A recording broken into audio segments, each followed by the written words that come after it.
현재 이명박 전 대통령께서 수감되어 계시죠? 장로님이시고 대통령이셨는데, 그분이 서울시장을 하실 때도 간증을 많이 다니셨어요. 그리고 좀 퇴임 후에도 간증을 많이 다니셨어요. 그분이 여러분 모래시계 주인공인 건 아시죠? 여러분 드라마 이러면 모래시계 유명한 드라마잖아요. 최민수 씨가 아마 나와서 아마 주연했던 드라마로 알고 있는데, 그게 모래시계라는 드라마가 아마 오래됐죠, 여러분. 그 주인공이 이명박 장로님이세요. 대통령이셨고, 그분의 감정 스토리가 이 스토리예요. 나는 가난하고 찢어지게 가난했다. 먹고 살 게 없었다. 근데 우리 어머니가 열심히 기도하셨다.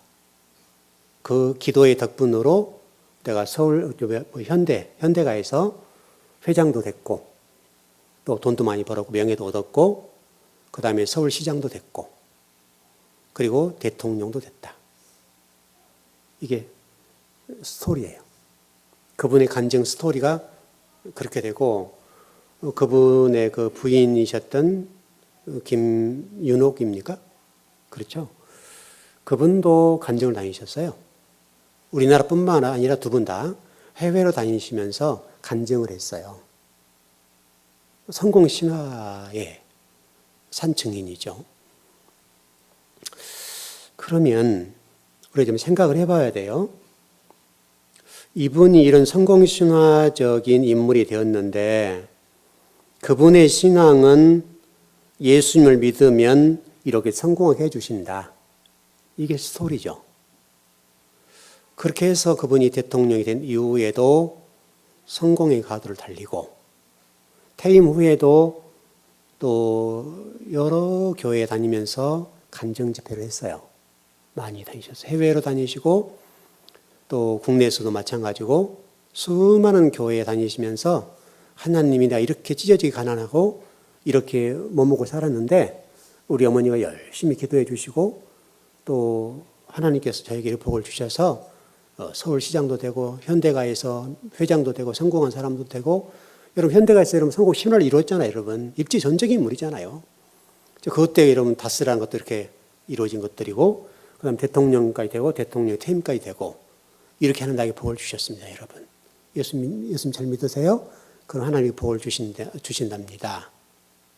이렇게 간증했단 말이죠. 그러면 우리가 이것을 지금 생각해 봐야 될 것은, 지금 현재로는요, 이번에 성공신화와 장로님으로서 그런 간증했던 그 모든 것들이 지금 세상 사람들이 교회를 향해서 이제는 화살을 돌리기 시작했어요. 네 장로 서울시장도 되고 현대가에 성공한 회장도 됐고, 어떤 모래시계의 주인공, 이런 성공 신화의 한 주인공이고 대통령가 했다. 그리고 간증도 이렇게 많이 다니셨는데 그게 정말 예수 믿는 거야? 이렇게 좀 들어요. 그렇다 본다면 이분이 그런 신앙관을 갖게 하는 우리 기독교, 우리 목회자, 하여튼 둘 중에 한 사람이겠죠.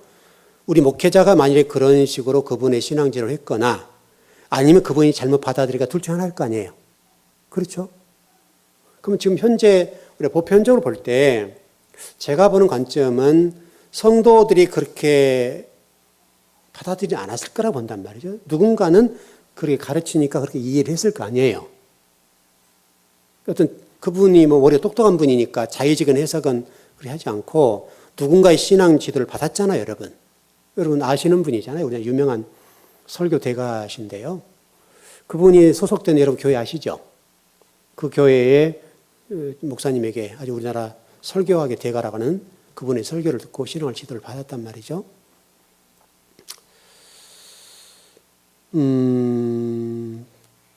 그러면 이 책임을 누가 질 건가? 이 책임을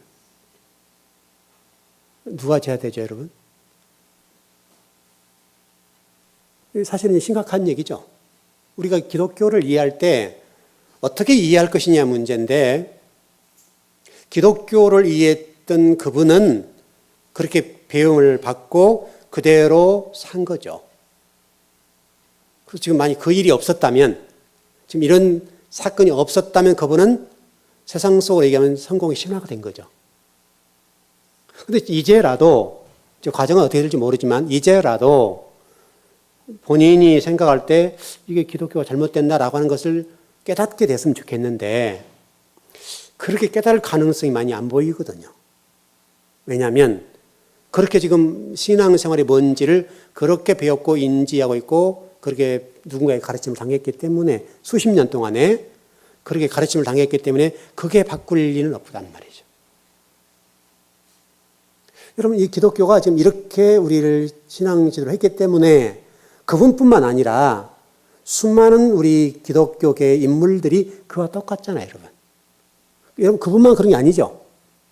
지금 기독교인들 가운데 정부 요직에 있고 또 뭐 요직에 나온 분도 계시고 그렇지만, 수많은 사건이 연루될 때마다 기독교인 가운데 장로님들이 다 연루되어 있잖아요. 그렇게 되어 있죠, 여러분. 뭐 방산 비리도 마찬가지고 이것저것 사건들 지금 다 연루되어 있잖아요, 여러분. 신앙생활을 어떻게 배우냐에 따라서 우리의 신앙관이 전혀 다르게 이렇게 될 수가 있단 말이죠. 이게 우리가 지금 현재의 신앙생활을 하면서 또 말씀을 배우면서 정말 잘 배워야 될 문제 같아요. 이제 이게 잘못되니까, 잘못 배움을 받아버리니까 이런 현상이 일어났고, 이게 지금 하루 이틀의 문제가 아니고 심각한 문제인데요. 한번 좀 풀어보자고요. 왜 이런 일이 벌어지는지 한번 보자고요.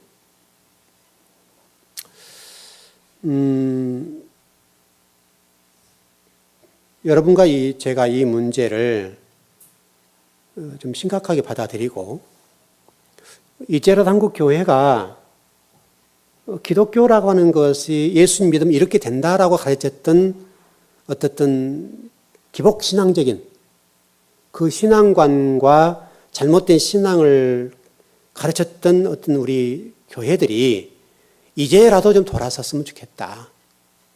지금까지 우리가 그렇게 다 배웠단 말이죠. 그러니까 예를 들어 우리 교회가 그렇게 안 배우는 입장이 있죠. 그러니까 우리 교회가 그렇게 얘기하면 저것들은 조금 색깔이 이상하다, 이렇게 얘기를 한단 말이죠. 원래 이게 정상적인 건데, 원래 기독교라고 하는 것은 하나의 미랄을 썩어서 떨어져 썩어 죽는 거잖아요.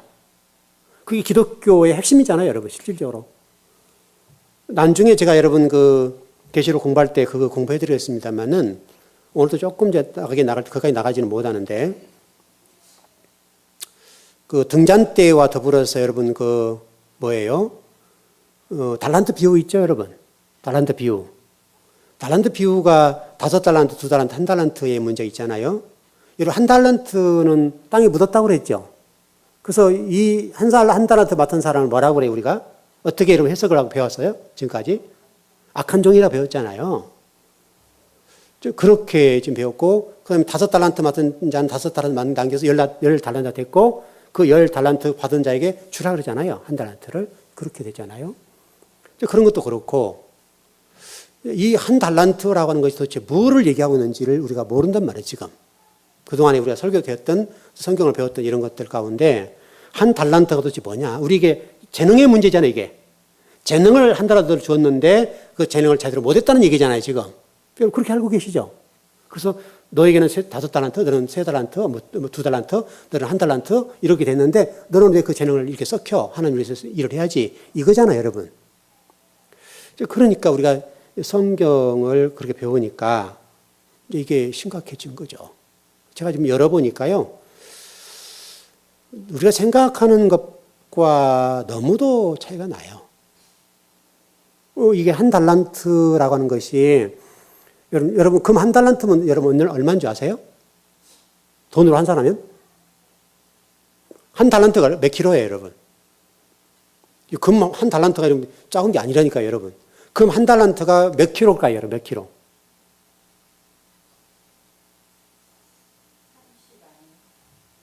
여러분 보세요. 저 계시록에 보면 우박이 한 달란트 나오죠. 계시록 입장과 다른 내용이 다른데요. 한 달란트. 이게 몇 킬로냐 이거죠. 몇 킬로그램이니까 있는데 계시록에는 여러분 한 60킬로 나오죠. 맞죠? 저희 좀 일절 공부해서 그랬잖아요. 또 다른 성경에는요. 다른 성경 한 달란트가 33kg. 그러니까 여러분 금값이 왔다 갔다 하죠 우리. 지금도 여러분 금이 왔다 갔다 하는 그런 관점을 보면 돼요. 그렇게 보시면 되는데 어떤 때는 33kg로 보고 일단 기본이 33kg에서 60kg 왔다 갔다 해요. 여러분 33kg 금값이 얼마 정도 된 줄 아세요? 얼마 정도 되겠어요 여러분? 최소 단위로 15억이요. 15억. 33kg 금이면 여러분 돈 작은 게 아니에요. 15억이라니까 15억. 그럼 작게 받은 게 많이 받은 거예요? 많이 받은 정도는 아니죠 이게. 근데 성경에서 이 한 달란트 문제를 여러분 성막에 보면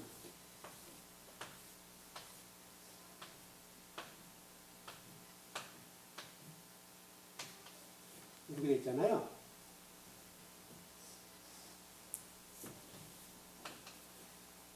등잔대 여러분 어떻게 만드는지 아세요 혹시? 등잔대 여러분 금으로 쳐서 만든 건데요. 한 달란트예요. 그 등잔대 자체가 한 달란트 무게라고요. 금을 쳐서 만든 것 자체가. 이 얘기는 한 달란트는 우리가 생각하는 재능 얘기하는 것이 아니라 이 얘기를 하고 있어요. 여기 등잔대 요거 얘기를 한다니까요. 나중에 풀어드릴게요. 이거는. 오늘 공부하는 건 좀 그런 거 다른 거고요. 자, 누가복음 8장 16절을 보시자고요.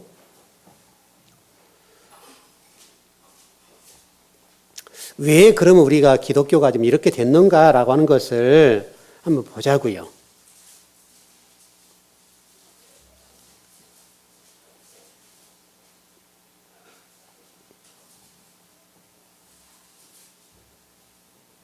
예, 시작. 누구든지 등불을 켜서 그릇으로 덮거나 평상 아래 두지 아니하고 등경 위에 두나니 이는 들어가는 자들로 그 빛을 보게 하려 함이라.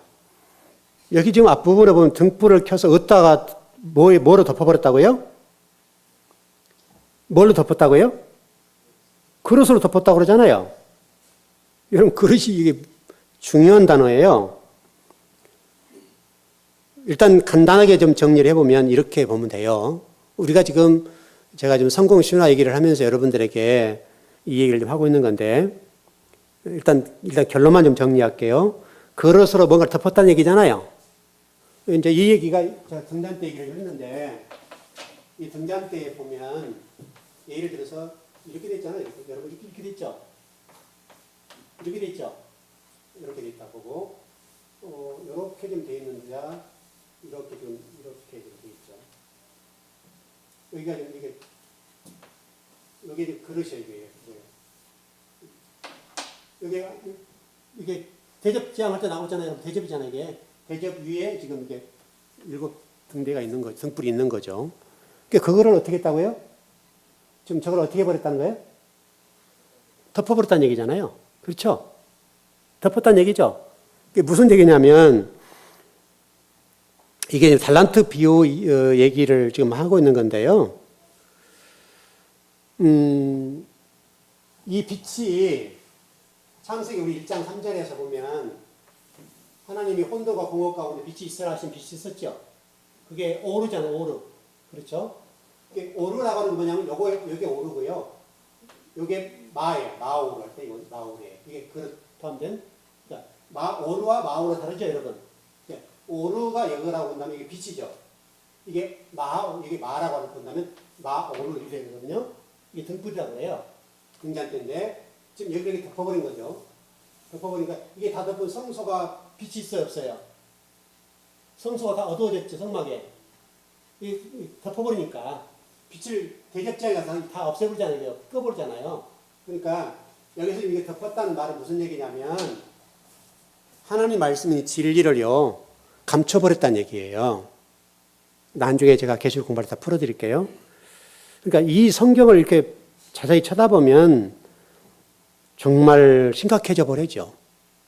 그러니까 진리를 덮어버리니까, 진리를 감춰버리니까 강단에서, 그리고 세속적인 것을 가르쳐버리니까 신앙생활이 뭔지를 놓쳐버린 거죠. 그러니까 성공신화를 위해서 열심히, 여러분 생각해 보세요.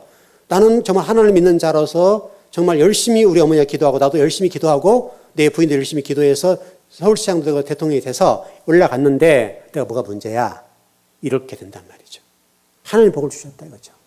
하나님이 서울시장도 세워주셨고 대통령도 세워주셨고 이렇게 간정도 다닐 수 있는데 뭐가 문제냐 이거죠.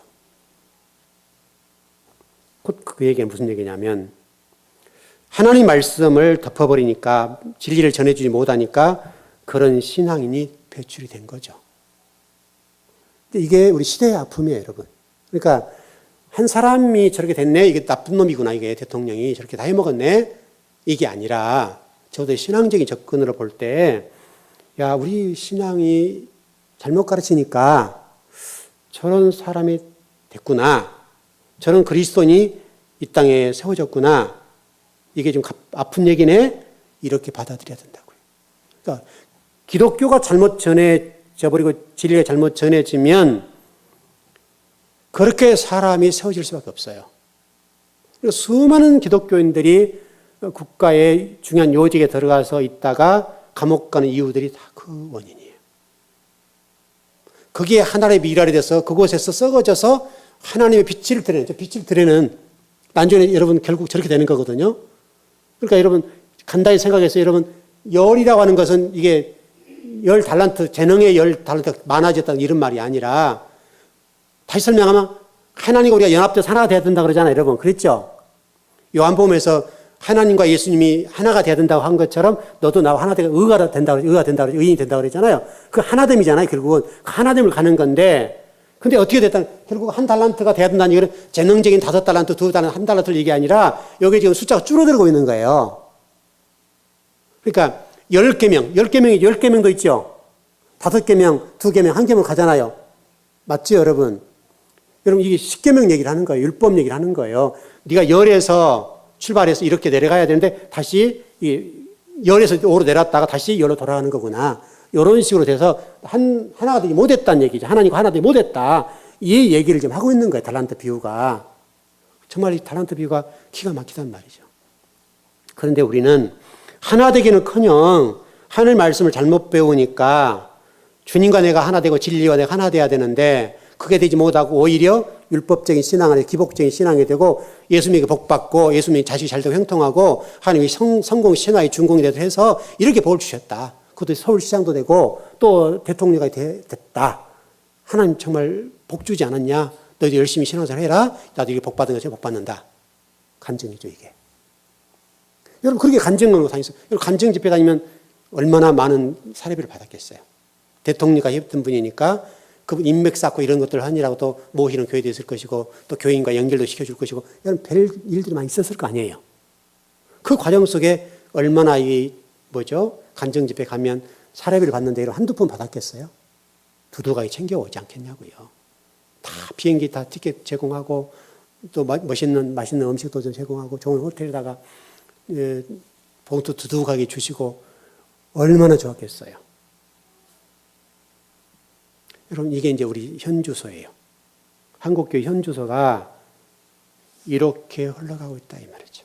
그러니까 여러분과 제가 하나님 말씀을 배우는 일에 있어서 열심히 하셔야 돼요. 열심히.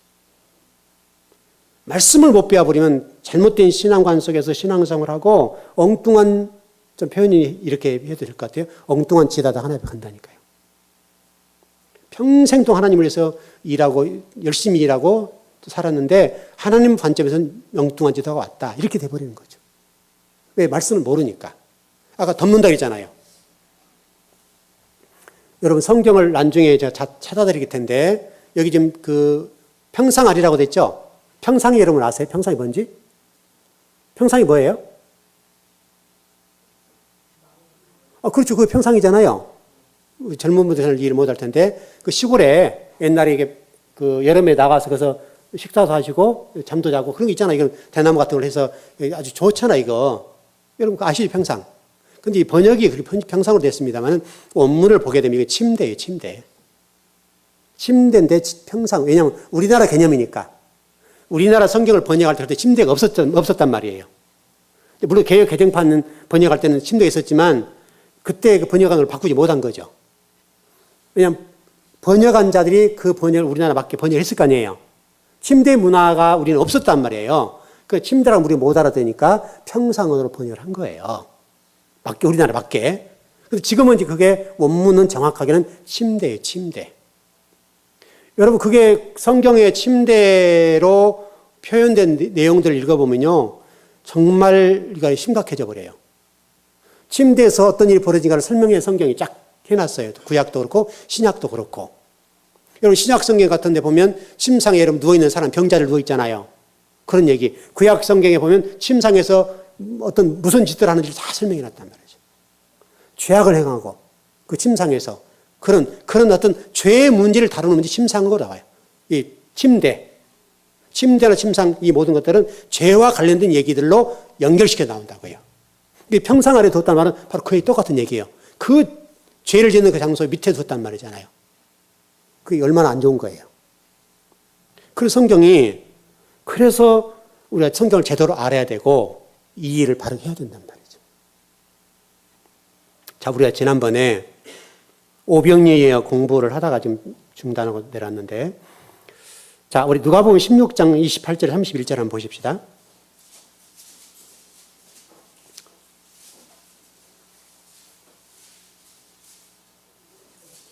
네, 누가복음 16장 28절에 31절이에요. 네, 시작. 내 형제 다섯이 있으니 그들에게 증언하게 하여 그들로 이 고통받는 곳에 오지 않게 하소서. 아브라함이 이르되 그들에게 모세와 선지자들이 있으니 그들에게 들을지니라. 이르되 그렇지 아니하니이다. 아버지 아브라함이여 만일 죽은 자들에게서 그들에게 가는 자가 있으면 회개하리이다. 이르되 모세와 선지자를 듣지 아니하면 비록 죽은 자 가운데서 살아난 자가 있을지라도 고난을 받지 아니하리라 하였다 하시니라. 이게 무슨 얘기 같아요, 여러분? 다섯 형제가 있었다 이 말이잖아요. 그 다섯 형제가 우리 인간적인 얘기인가요? 여러분 그런 게 아니라니까 성경은. 자, 일전 한번 설명을 좀 드렸는데 한번 이렇게 좀 여러분 이해를 돕기 위해서 좀 써드릴게요. 여러분 딱 정리하세요.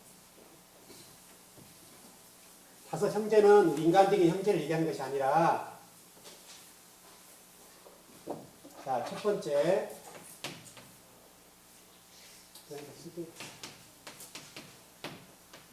두 번째 노아,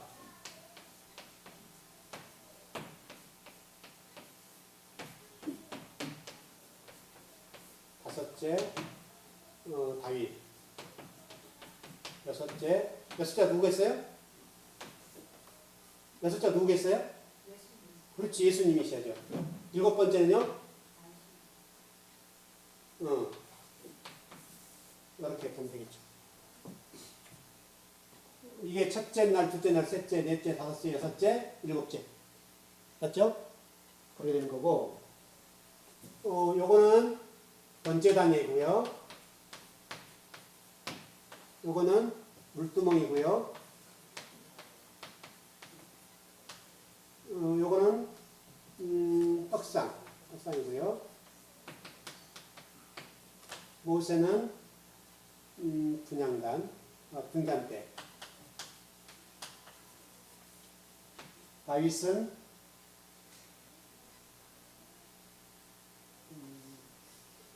다윗이죠. 이게 분향단 다섯째니까. 예수님은 휘장, 희성소. 이렇게 되겠죠. 이것만 정리해볼게요. 절기가 쭉 나오는데요. 여러분 요한계시록 마지막 절기가 뭔지 아세요 혹시? 요한계시록 마지막 최고 마지막에 나온 절기가 뭔지 아세요?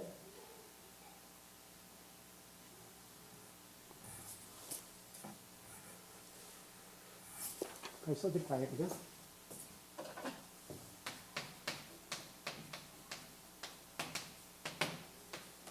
무교절, 초실절,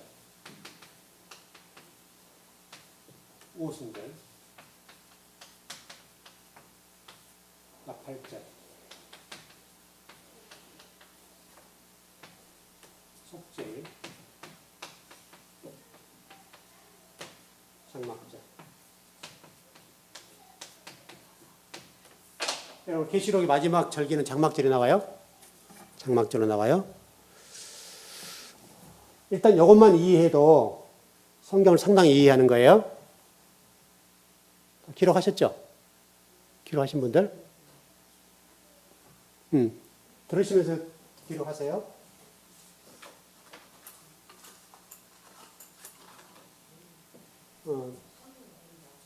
어떤가요? 3번 초실절. 초실절. 글씨를 좀 이렇게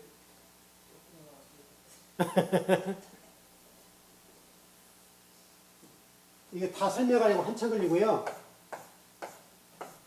이게 몇 시간 해야 돼요? 그러면 야 그렇게 다 할 수는 없고 일단 큰 틀은 적으셨죠? 또 글자 안 보이는 거예요. 윤고사님 뭐가 안 보여요? 뭐가 안 보여요? 몇 번째?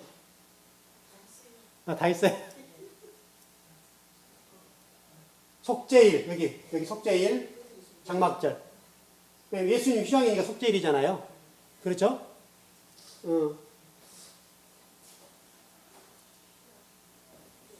휘장. 그 다음에 속죄일. 속죄일 장막절. 장막절. 장막절. 네. 됐죠? 자, 아까 우리 누가복음 했죠? 누가복음 16장에 나온 다섯 형제가 어디겠어요?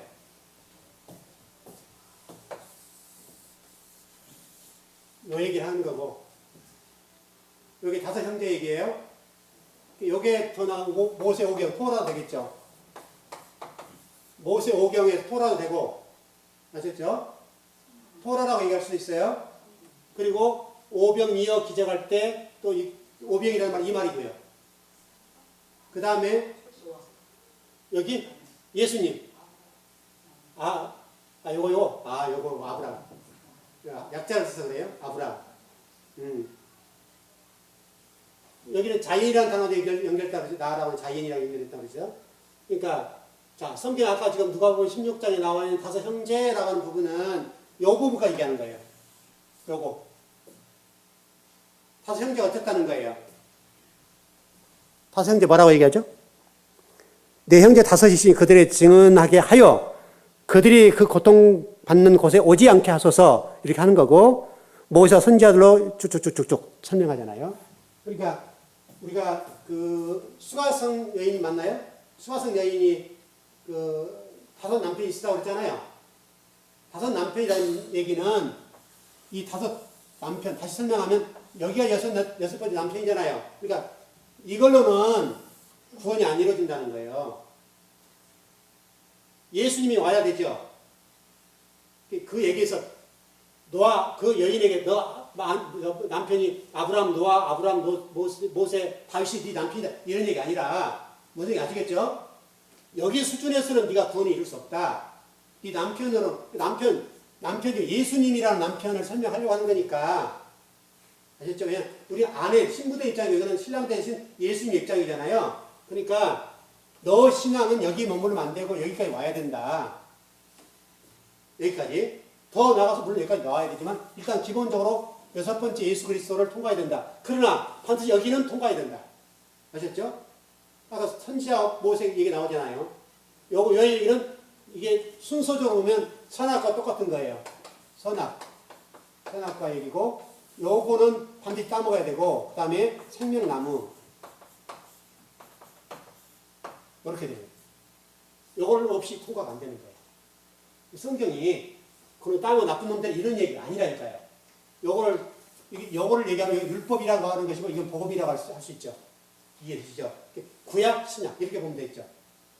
이게 반드시 통과해야 된다니까요. 반드시 이 과정을 거쳐야 되는 거예요. 요거 없이 요거 못 가는 거예요. 여러분 예수님 없이 우리가 구원받을 수 있어요? 없잖아요. 똑같은 얘기라는 거. 그러니까 우리가 성경을 그렇게 보셔야 돼요. 그래야 더 정확히 보는 거예요. 그러니까 여러분 그 앞부분 보세요. 28절입니까? 보면 지금 부자가 하는 얘기잖아요. 이제 부자 얘기잖아요. 이게 부자가 하는 얘기인데 5 형제가 있다라고 하는 장면이고요. 지금 이게 지옥을 묘사하는 얘기잖아요, 여러분. 지옥 얘기잖아요. 지옥에서 지금 하고 있는 일들인데 지옥에 가서 보니까 지금 자기 형제들이 있는 부분을 설명하면서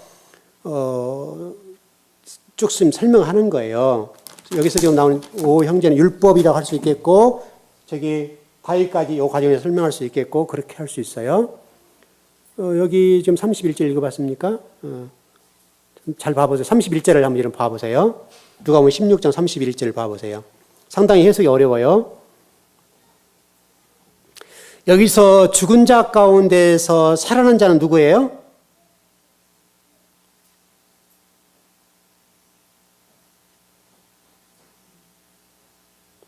여기서 죽은 자가 살아난 자가 누구예요? 예수 그리스도. 그 설명이잖아요. 그런데 부자에게 5 형제가 있는데 5 형제에게 말을 안 들으면 그렇게 돼 있죠. 모세와 선지자에게 듣지 아니하면 비록 죽은 자 가운데서 살아난 자가 있을지라도 예수 그리스도가 죽음 가운데 부활했다 할지라도 그분을 믿는다 할지라도 너희들이 5 형제 말을 듣지 않으면 6번째 죽은 자 가운데 살아난 사람이 있다 할지라도 너 답 없어. 구원 못 받아. 이렇게 됐단 말이죠. 그렇죠? 여러분 그래 안 그래요? 맞죠? 그러니까 아까 제가 설명했던 것처럼 토라라고 하는 것은 반드시 통과해야 돼. 율법은 통과해야 돼요. 율법이 없으면 안 된다 이 말이죠. 그러니까 여기 분명히 성경이 그렇게 있잖아요.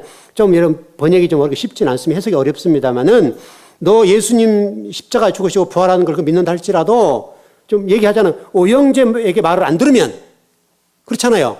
5 형제에게 말을 안 들으면 듣지 아니하면 이르되 모세와 선지자들에게 듣지 아니하면 5 형제죠. 듣지 않으면 비록 죽은 자 가운데서 살아나는 자가 있을지라도 권함을 받지 아니하리라 하셨다 하시니라. 성경 6번째 죽은 자 가운데 살아난 예수 그리스도를 믿는다 할지라도 5 형제의 말을 듣지 않으면 안 된다. 그랬단 말이죠. 수가성 여인에게도 동일하죠. 지금 그 5 남편 얘기와 똑같이 이게 5 형제, 5병2역 똑같은 내용들이에요. 다 한 가지를 설명하는 거예요.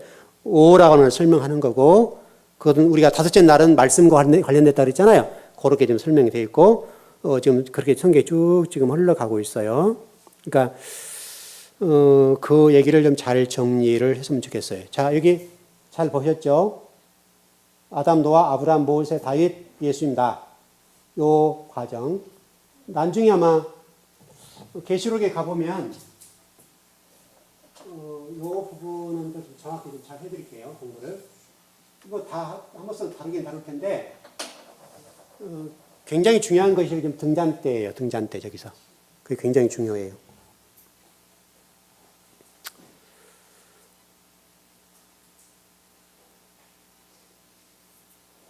네, 이걸 쭉 좀 넘어가 보죠.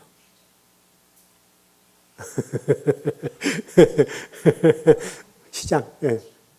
몇 번째요? 6번째. 예, 예수님의 시장.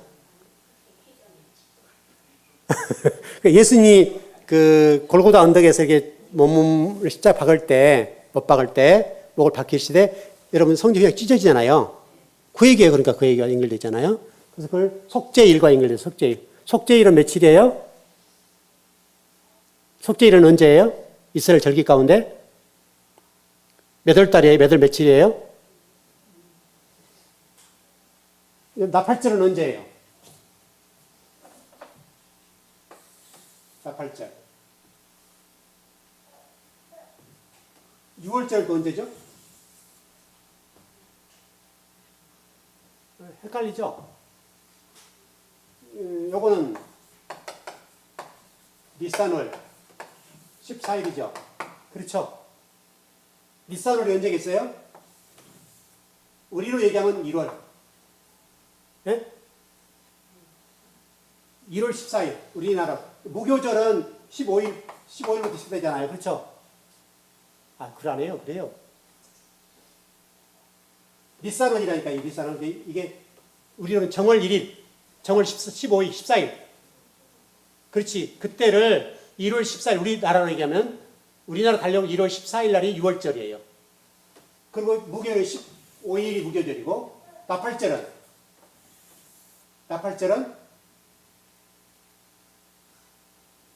언제일까요?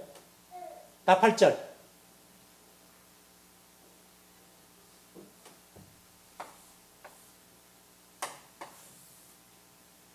이스라엘은 음력이죠. 음력입니다. 7월 1일이 1년의 출발점이에요. 우리가 여러분 학기가 우리는 3월 달부터 출발하죠. 중국은 몇 월 달부터 시작해요? 가을 학기부터 출발해요. 똑같아요. 절기가. 그러니까 이스라엘은 이 7월 1일 기점으로 1년이 출발해요. 학기도 여기서 출발하는 거예요. 근데 실질적으로 7월 1일은 8월달, 9월달 되겠죠. 그렇죠, 여러분? 그래서 이것을 나팔절이라고 그래. 나팔을 불잖아요. 속죄일을 위해서 준비해라. 그런 말이에요. 그래서 여러분, 다윗이 전쟁 날 나팔 불 안 불어요. 나팔을 불잖아요. 이게 속죄일이지, 7월 10일이잖아요. 여러분, 7월 10일. 7월 10일이 속죄일이잖아요. 그래서 일주일 동안 계속 진행되잖아요. 그런 것처럼 이 속죄일을 준비하기 위해서 나팔을 불어주는 거예요. 그래서 속죄일 준비해라. 그 얘기예요. 그게 7월 1일이에요. 이게 이스라엘 백성들의 모든 종교력의 출발이에요. 종교력. 그리고 또 해의 출발이에요. 모든 것들의 출발이 7월 2일로 흘러갑니다. 우리가 좀 다르죠. 그렇게 좀 이렇게 가져서 이렇게 흘러가는 거죠. 이렇게 보시면 될 것 같아요. 여기 정리되셨어요? 갑자기 또 엉뚱한 공부를 해가지고 지금 헷갈리시죠?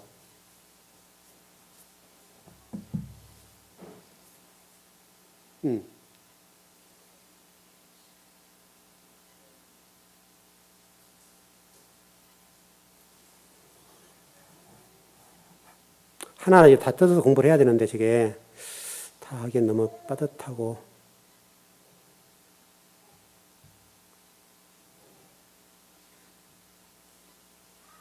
여러분 6월절은 설명할 필요 없죠? 6월절은 다 아시죠? 무교절도 아시죠? 무교절 제가 많이 공부했잖아요. 무교절은 뭐라고 그랬죠? 무교절. 광야 얘기하면서 제가 무교절 얘기했잖아요. 누르고 없는 빵, 떡, 말씀에 다른 걸 섞지 마라. 이게 무교절이죠. 지금도 여러분 유대인들은 6월절이 되면 그 빵을 먹어요. 그 빵을 지금도 실제로 먹어요. 그걸 먹어서 그걸 좀 기념한단 말이죠. 그래서 이 무교절을 통해서 지금 현재도 그와 같이 똑같이 지금 하고 있고요. 세 번째가 뭐라고 그랬죠? 초실절. 초실절 여러분 예수님의 그 부활과 관련돼 있어요. 첫 열매니까. 첫 열매죠. 그래서 그 곡식을 설명하는 거고, 제가 여러분 그 헌금한 것을 이게 이름을 부르잖아요.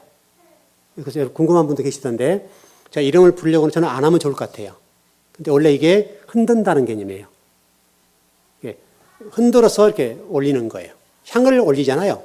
그런 개념이기 때문에 그걸 요제라기도 하고, 흔들어 드린다 그래요. 요제로. 그래서 하나 앞에 보고를 올리는 거예요. 그래서 그 대신 제가 여러분들이 헌금 얼마나 되나 그건 몰라요. 안 쳐다봐요. 그러니까 이 부분은 안 하면 저 시간도 빨리 단축되고 더 좋을 텐데, 하는 이유는 그렇게, 왜냐면 그때 곡식단 흔들어서 드리는 그런 절기이기 때문에 그래요. 그게 바로 초실절과 관련되어 있고요. 그 다음에 오순절이라고 하는 것은 바로 50일째 된 날이죠. 그러니까 보리를 수확하고 좀 드리는 건데, 유월절 이튿날부터서 50일째 되는 날을 유월절이라고 그래요. 그래서 77에 49에서 그렇게 설명하는 거고요. 이게 사도행전 2장에서는 오순절 성령 강림 사건. 그래서 이 강림 사건을 우리가 좀 잘 이해를 못 하는데, 요 얘기잖아요, 오순절. 그래서 우리 오순절은 불이 번쩍번쩍 오잖아요. 근데 이게 뭐라고, 오순절 뭐라고요? 자, 한번 일전에 설명해 드렸는데, 뭐와 관련됐다 그랬어요? 우리 뭐 성령이 임해서 뭐 이런 이상한 존재가 와서 우리를 영으로 어떻게 이런 개념이잖아요.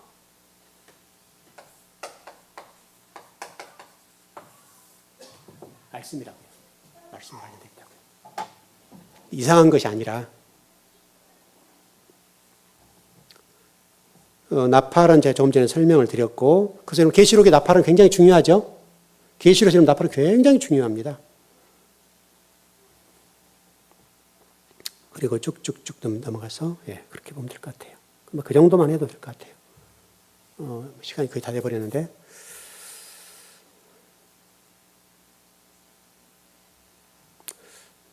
지금 우리 계시록을 공부 이제 앞으로 계속 할 건데요. 저 주일날은 일단 여러분들이 계시록 공부할 때 여러분 해야 될 일이 있어요.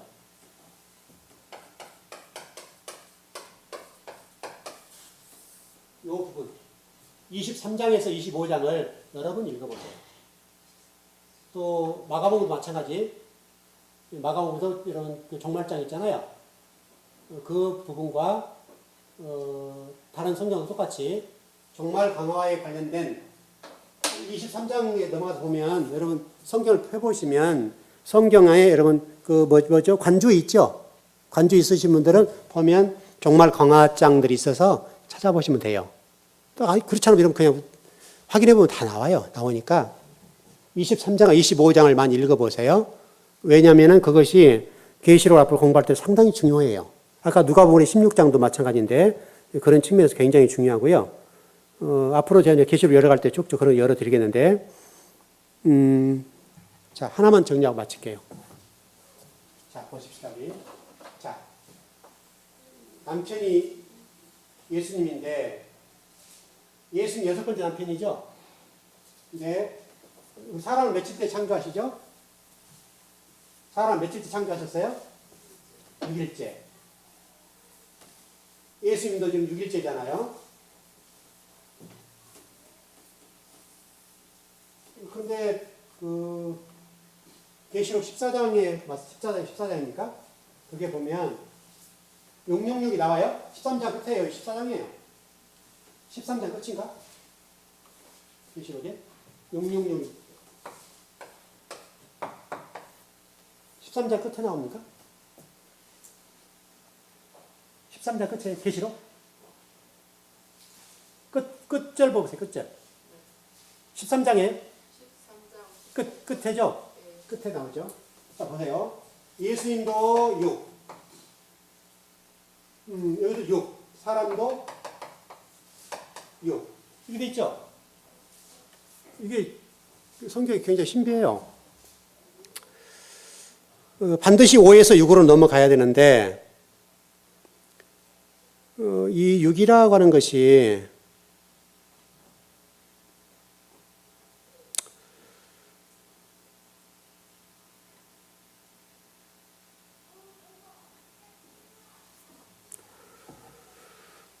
근데 이게 어떤 중요한 것은 이게 그냥 짐승으로 표현하자면 짐승의 수예요.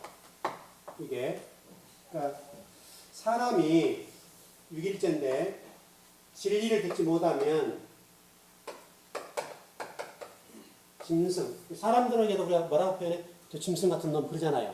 그러죠? 사람인데 진리를 듣고 못 듣고에 따라서 짐승도 될 수가 있고 하나님의 사람이 될 수가 있어요. 그래서 이 666도 똑같아요. 666이라고 그랬죠, 여러분? 666. 그러니까 666이 아니라 666. 왜냐하면 이 짐승의 숫자예요. 짐승의 숫자. 이게 거짓 선지자고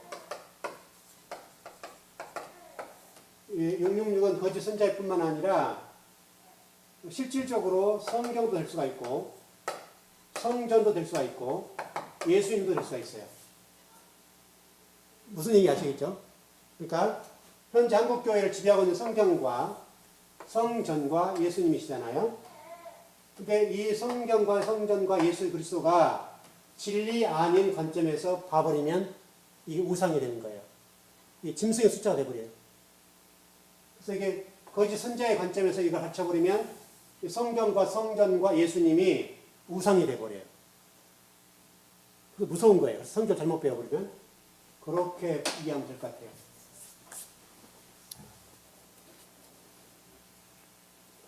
예, 그 정도 공부하면 될 것 같아요. 혹시 어려웠나요?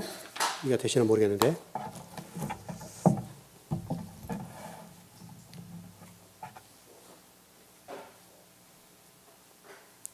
다 이해되셨나요? 장로님 웃으시죠.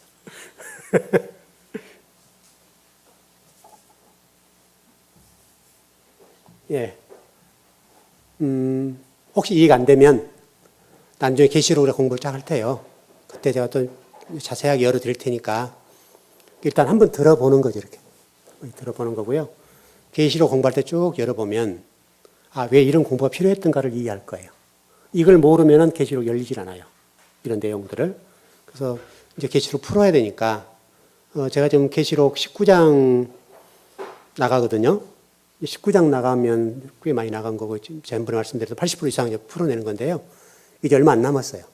19, 20, 21, 22 4장 남았는데 이 19장 푸니까 이제 거의 이제 절반 정도 갔거든요. 19장 절반 정도 갔으니까 19장이 지금 몇 절까지 있는지 모르겠는데 10절까지 지금 가고 있어요. 제가 10절까지 가고 있으니까 19장을 금방 풀어낼 거예요.